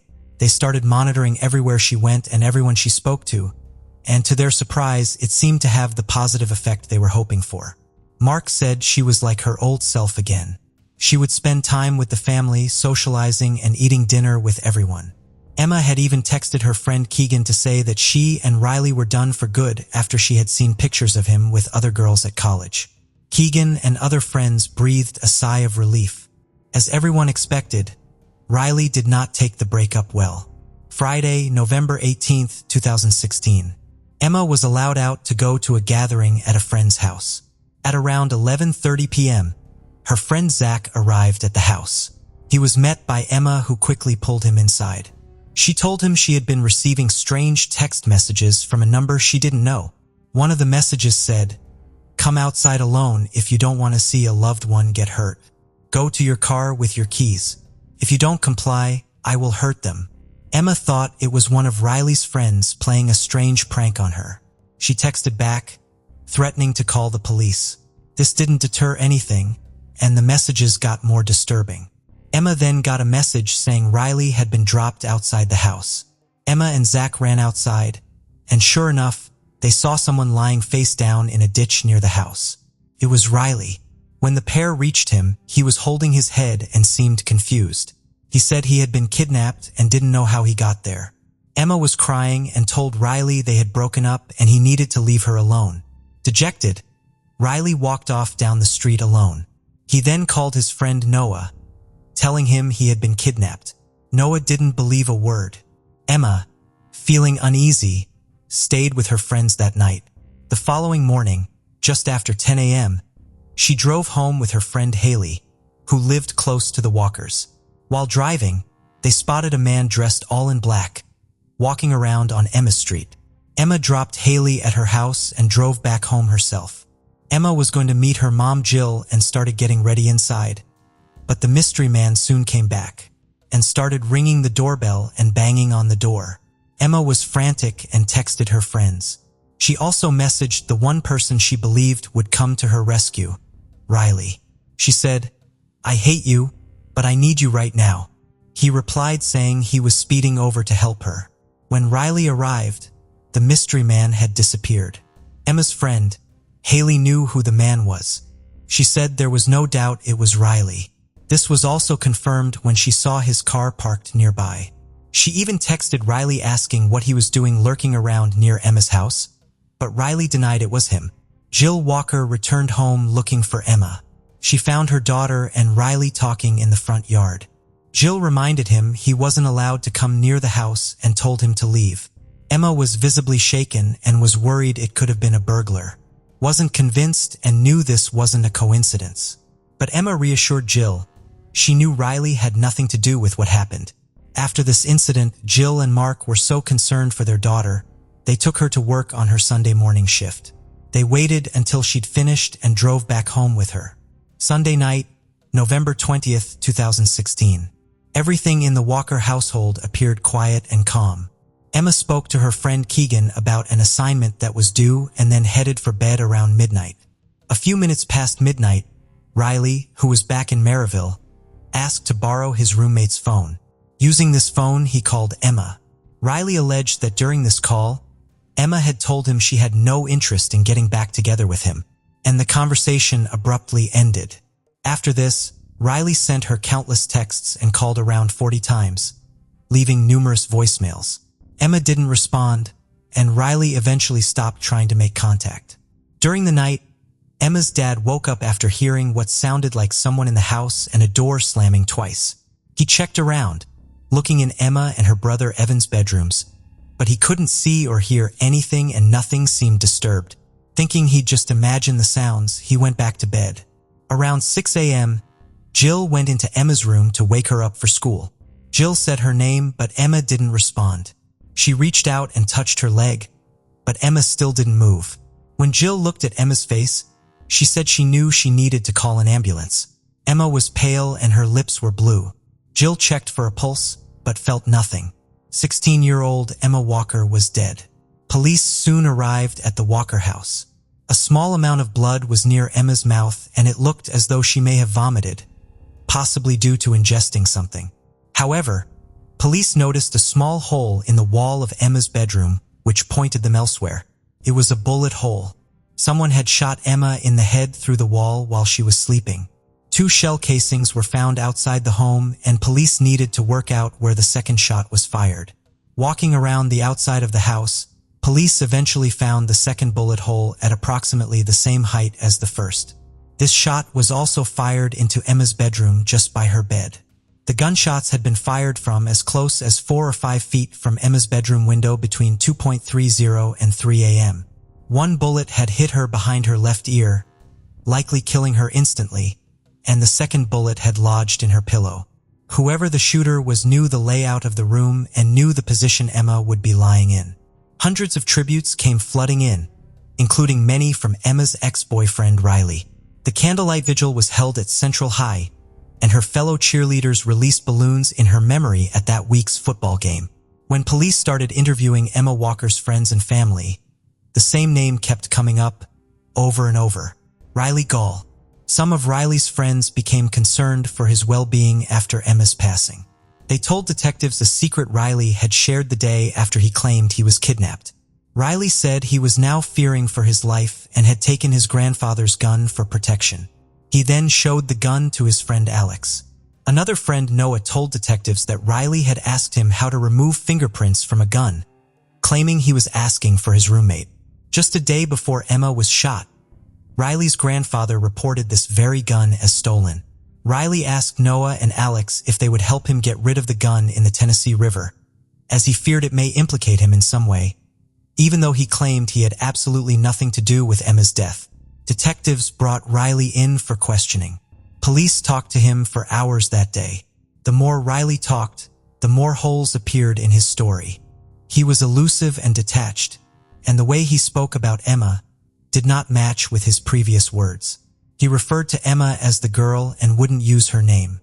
Detectives said Riley was totally emotionless and disconnected, and his whole story seemed very rehearsed. "Oh, the girl, she texted me." "Which girl?" "The one that passed away." "Okay, which one?" "Emma." Despite maintaining he'd been in Maryville at the time Emma had been killed, cell phone analysis proved this to be a lie. His phone placed him on the freeway around midnight heading back to Knoxville from Maryville. It also put Riley in the vicinity of Emma's address at around 3:45 a.m., and she had been killed between 2:30 a.m. and 3 a.m. Officers quizzed him on the gun and the information they had received from Noah and Alex. But Riley denied any of these conversations ever happened. Riley was the police's only suspect at this point, but they did not have enough to make an arrest. After he got out of the station, Riley sent Noah and Alex a text message and told them not to talk to the police again and instructed them to delete the messages from him. Little did Riley know, Alex and Noah were still talking with officers and had been the second they found out Emma had died. The pair wanted to support the investigation and knew they could retrieve the murder weapon. Police were initially hesitant and warned them about the safety risks of getting involved, but the pair were both adamant and determined to help. "I wasn't fearful of my safety. I was just fearful that maybe justice couldn't have been done if we made the wrong move," Alex said. They hatched a plan with the police to catch Riley in his own lies. Noah and Alex spoke to Riley and agreed to help him dispose of his grandfather's gun in the Tennessee River. The plan was the police would wait nearby ready to arrest Riley as soon as he pulled the gun out. The boys would text the police a code word signaling them to move in. Officers gave Noah and Alex wires and body cameras, and an intricate undercover investigation began.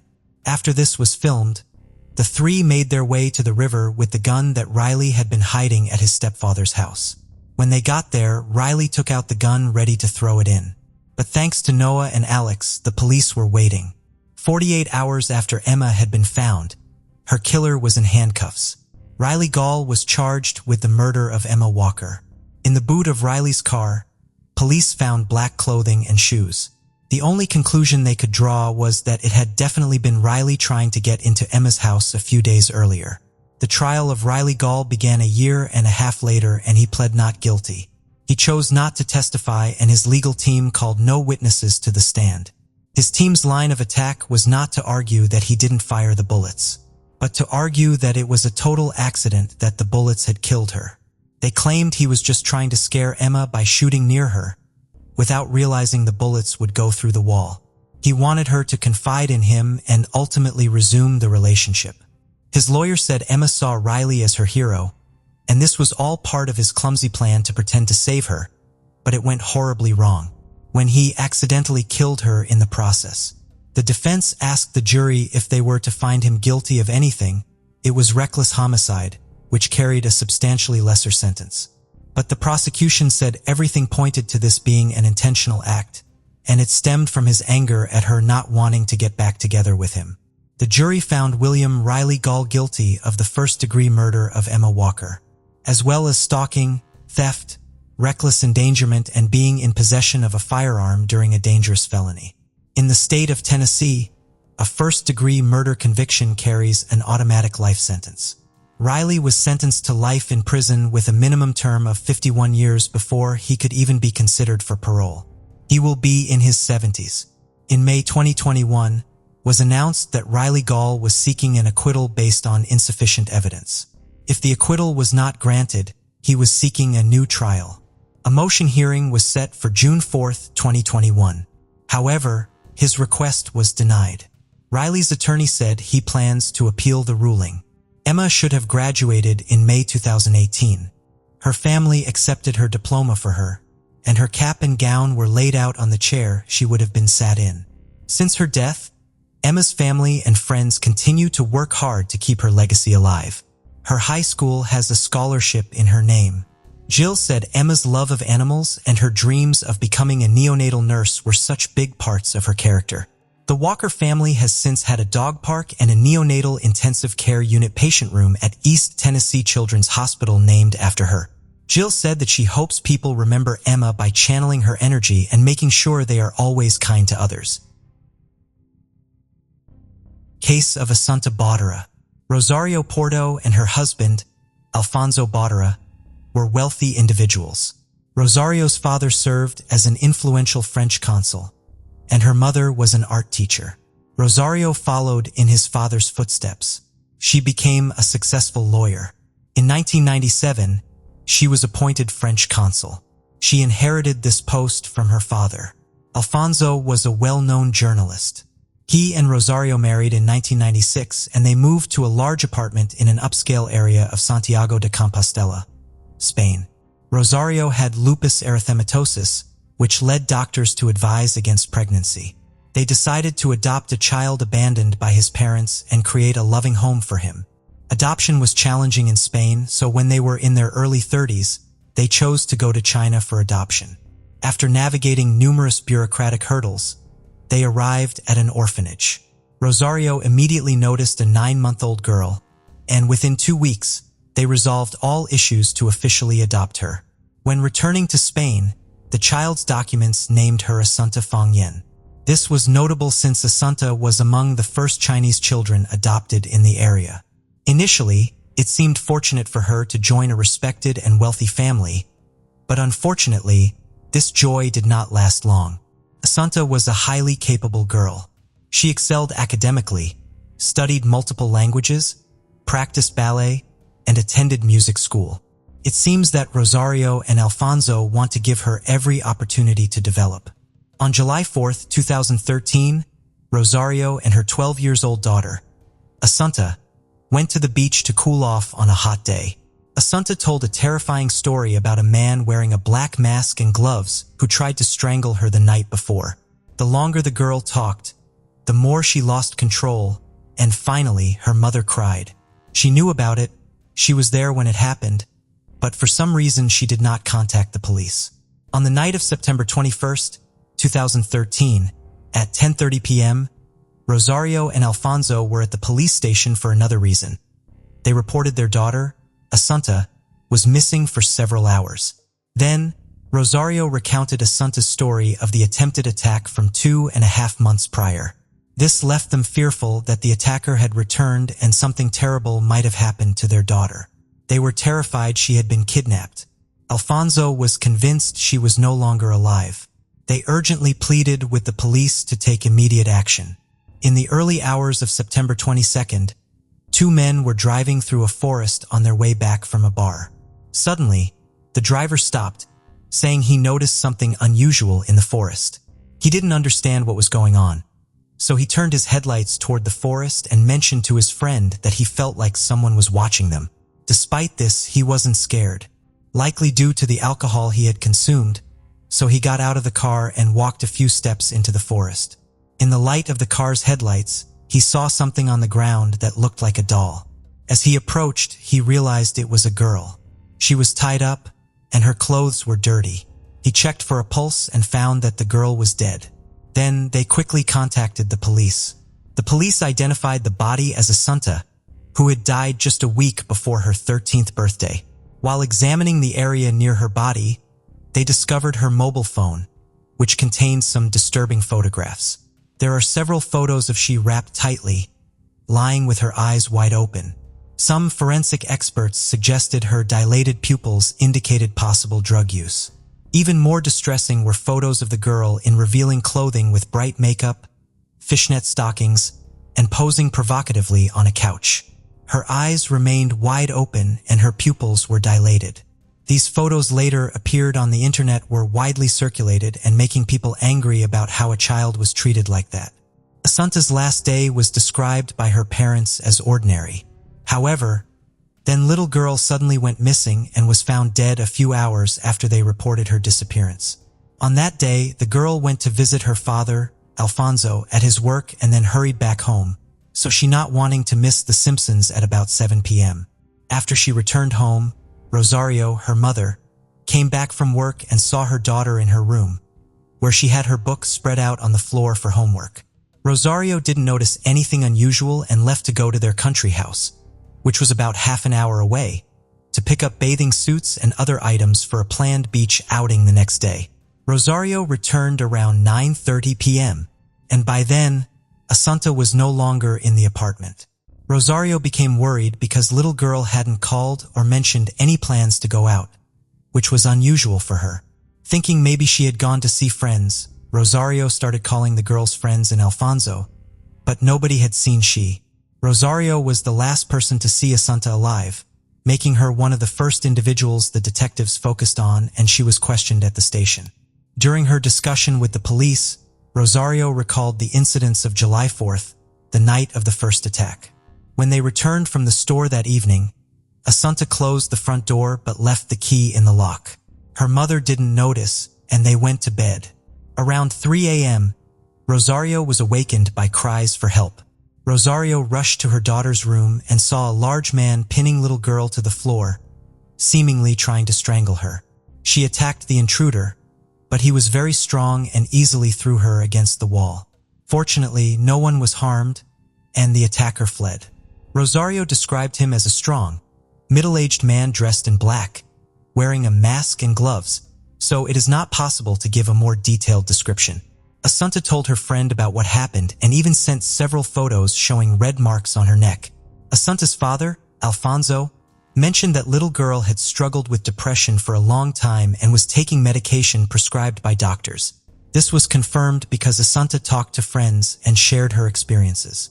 Recently, she had been speaking more positively about her situation, saying she felt much better.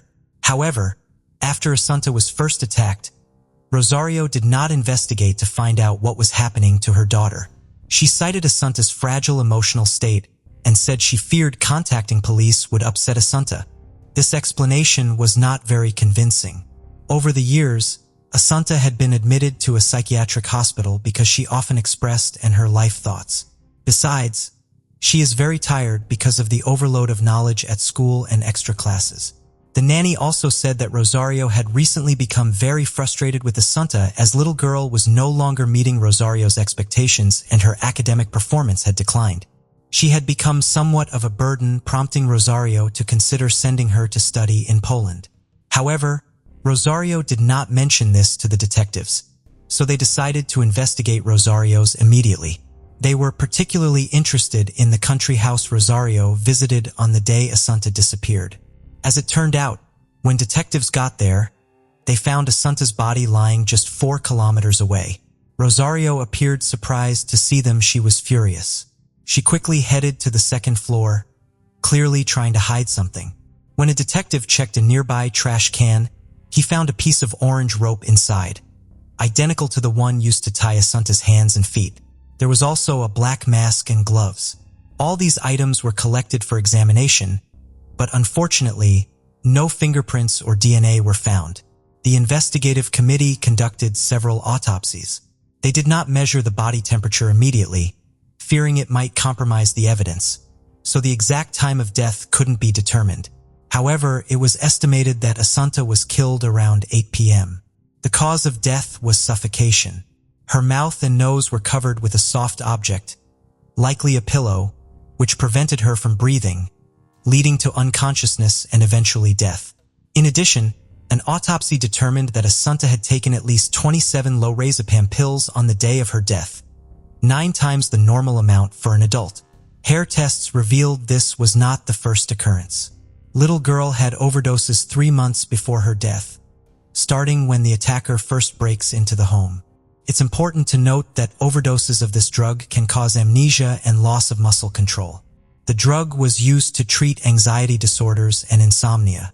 The police discovered that Rosario used it to combat depression, but it was not prescribed for Asanta. No one could explain why Asanta took the drug. According to Rosario, the criminals gave Asanta medicine so she wouldn't remember the incident. Detectives conducted a review of CCTV footage in the area to track Asanta's movements that day. Around 2 p.m., she visited her father, Alfonso. At 5:21 p.m., she returned home, and at 5:28 p.m. Rosario returned home. At 6:20 p.m., a gas station camera recorded a green Mercedes belonging to Rosario. She admitted the car was moving towards a house in the country.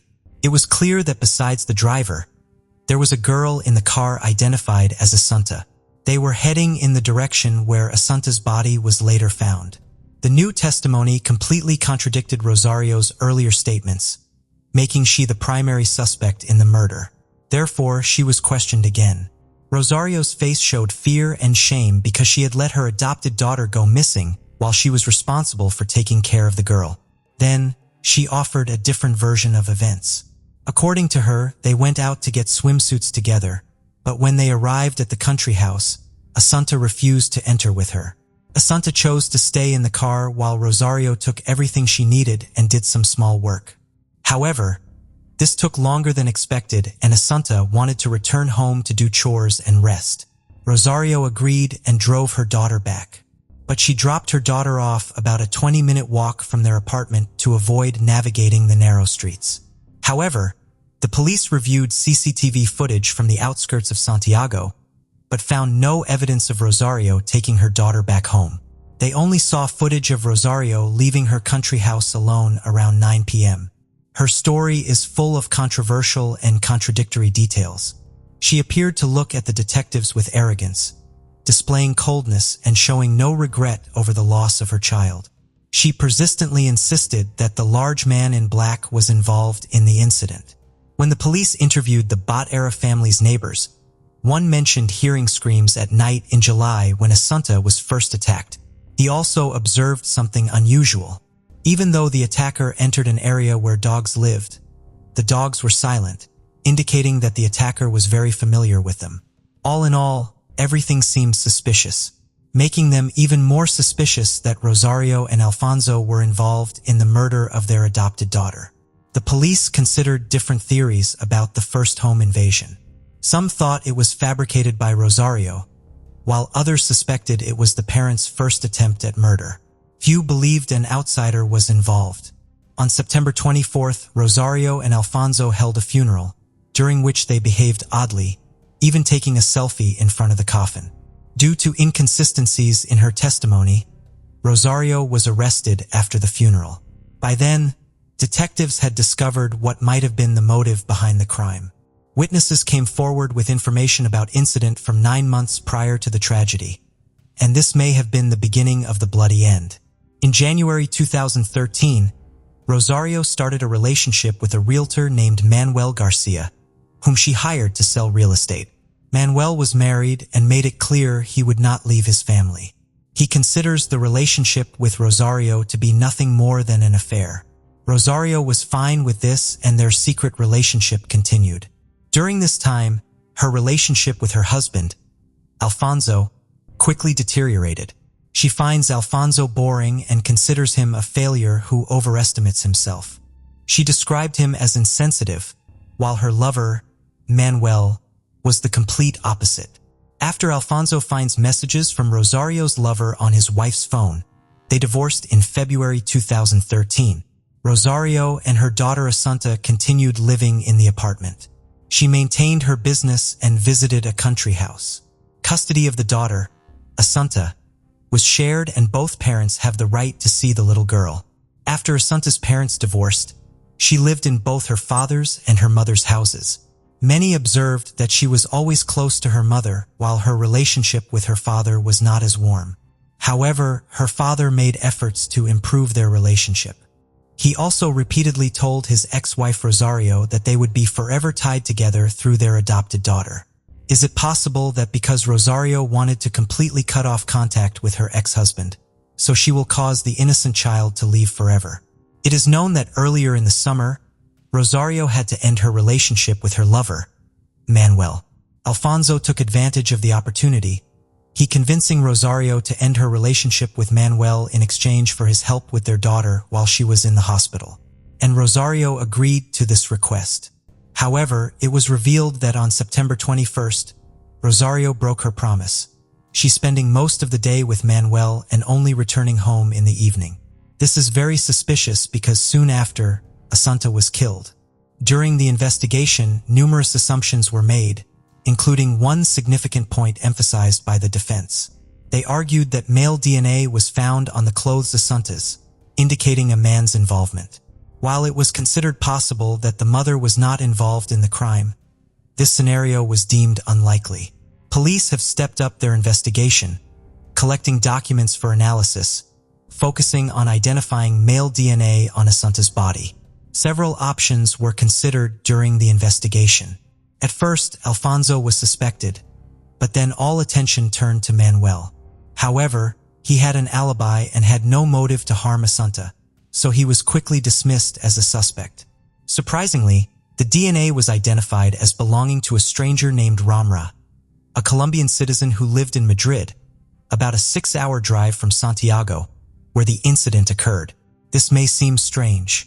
When questioned, Ramra fervently denied any connection to the case, claiming he had never been to Santiago and had no involvement in the murder.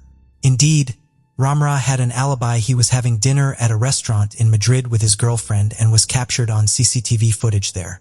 Why had Asanta been taking prescription drugs in the months leading up to the incident without any prescription?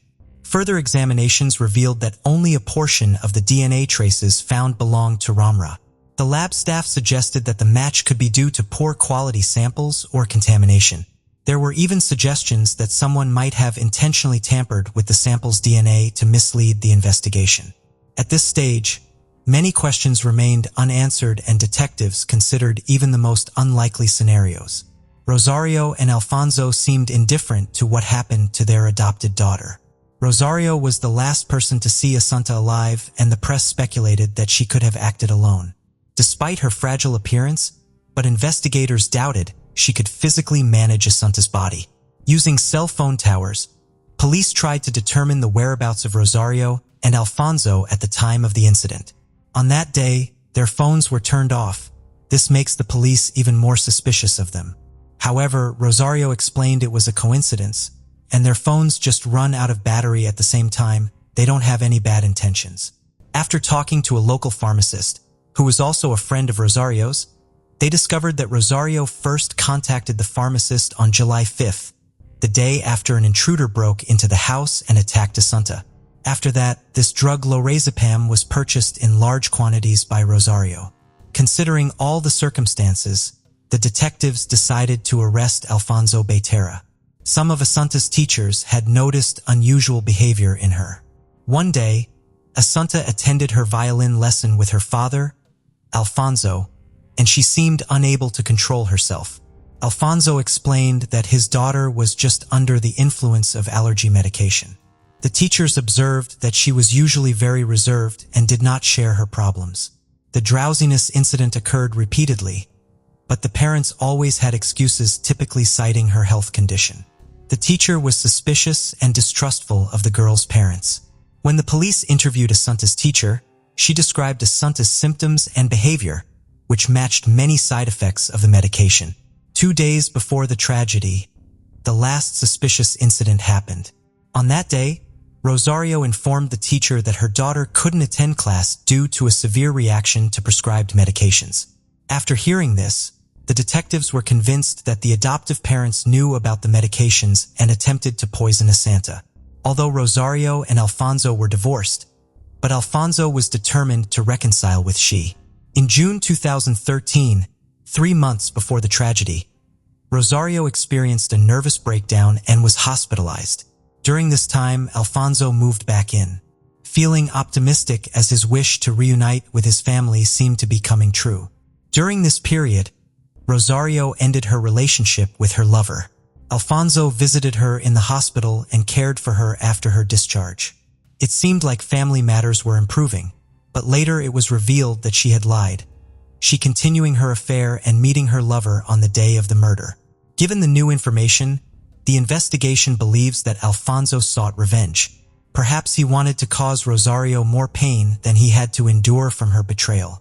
This could explain why the orange rope ended up in the trash at the country house. It was simply tossed there by Alfonso. However, why was Rosario so alarmed when the police arrived, and why did she immediately check the trash? She likely knew about these items and was an accomplice. The police have discovered a new clue. Whenever Alfonso was at home with Rosario and Asanta, the little girl be drugged with lorazepam. However, Alfonso refused to comment on this, claiming he was not guilty. After the arrest, Rosario's behavior was unstable, alternating between hysteria and depression. Meanwhile, Alfonso remained quiet and calm. He constantly trying to reassure Rosarios by saying they just needed to love and support each other and that everything would soon be over. Despite his soothing words, the police noticed his cold demeanor. Eventually, the police found the storage media Alfonso used. It turned out that the hard drive on his laptop had been completely replaced. Experts discovered that over 500,000 photos and videos had been stored on it, likely compromising material. The police also found that he had an unhealthy interest in Asian girls on his social media page. Evidence showed he had dozens of interactions and correspondence with Asian girls, and according to investigators, the photos suggested these girls were minors. Additionally, he often showed interest in adult Asian women with very youthful appearances.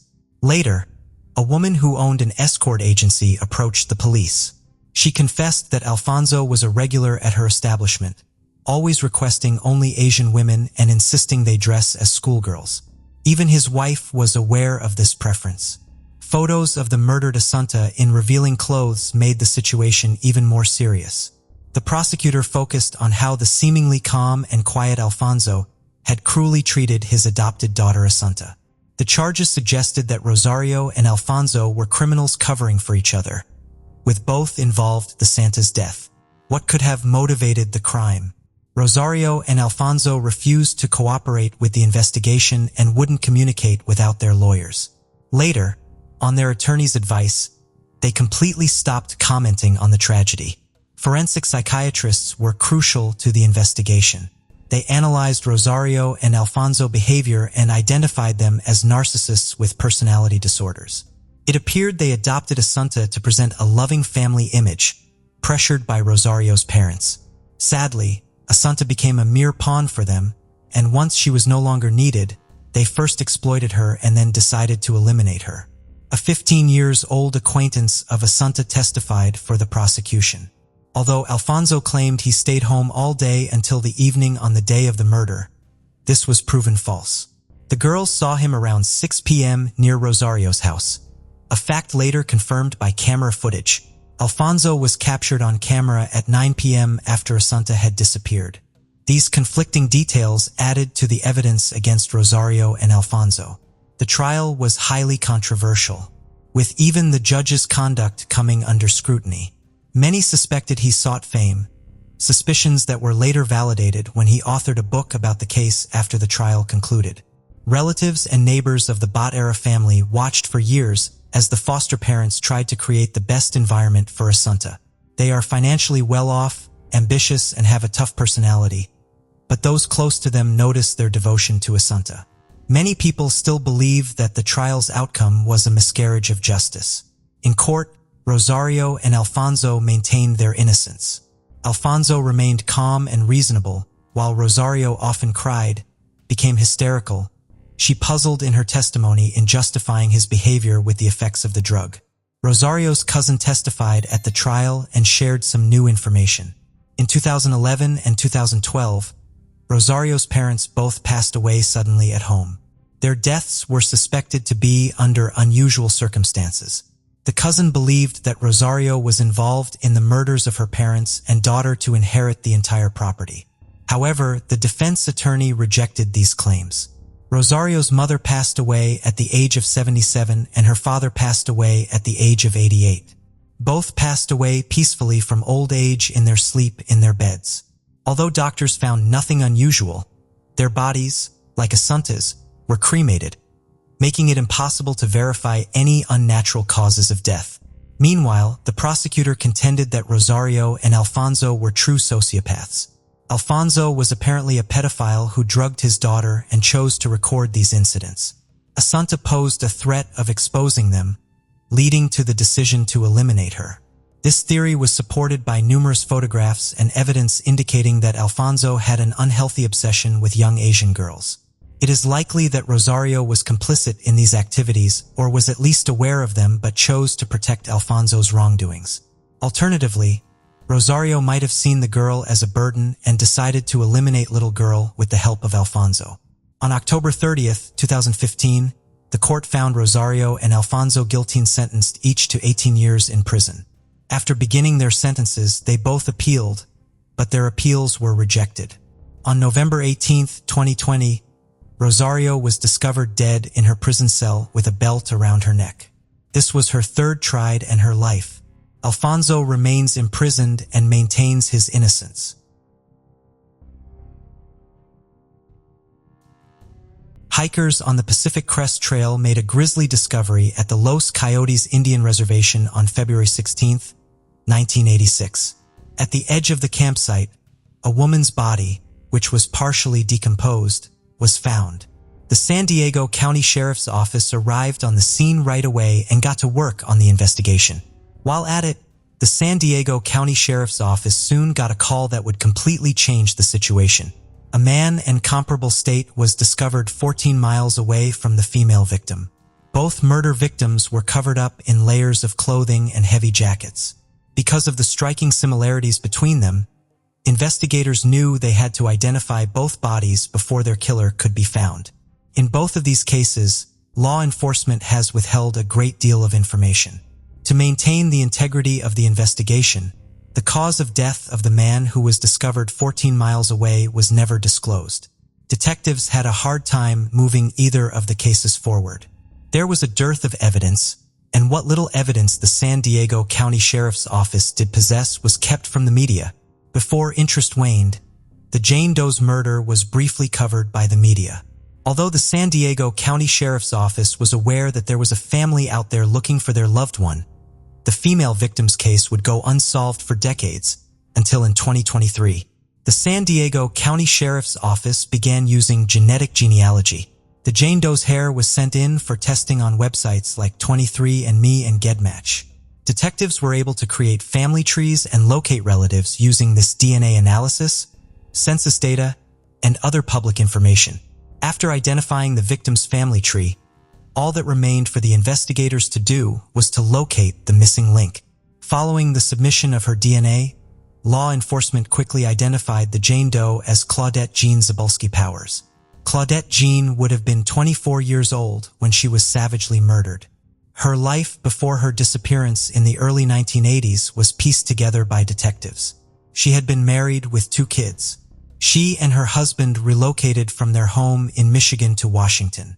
By 1983, Claudette had filed for a divorce and had found a house in San Diego County for her and her 2 daughters. However, the death of her father in 1984 brought tragedy to the Powers family.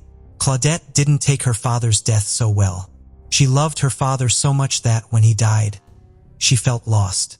According to family members, Claudette was last seen or spoken to at her father's funeral in September 1984. She completely vanished from the surface of the earth. Her family claimed that they never stopped trying to find her.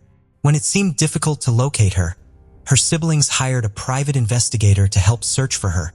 Still, it yielded nothing. They then only hoped that one day she would come back home. She was never formally reported missing, and her family was unaware that she had passed away for all these years. Despite the fact that she has now been identified, the investigation is far from over. Authorities must now reconstruct Claudette's life from September 1984 to September 1986. According to some reports, Claudette may have worked as a waitress in Escondido, so anyone with information or who may have known her has urged to come forward. It has been extremely difficult for her family. Her sister Laura Fries told the media in a statement, "If you know of my sister, you have worked with her, you have seen her. It would have been back in 84, early 80s to 85 when she come up missing. Please contact the San Diego Sheriff's Department to tell them what you know about her. Somebody knows what happened. The investigation is still ongoing." Neither the Jane Doe nor Claudette's cause of death have been disclosed by the San Diego County Sheriff's Office. They have stated that Claudette died violently and that they are searching for a male suspect. Additionally, they want to find out who killed the man.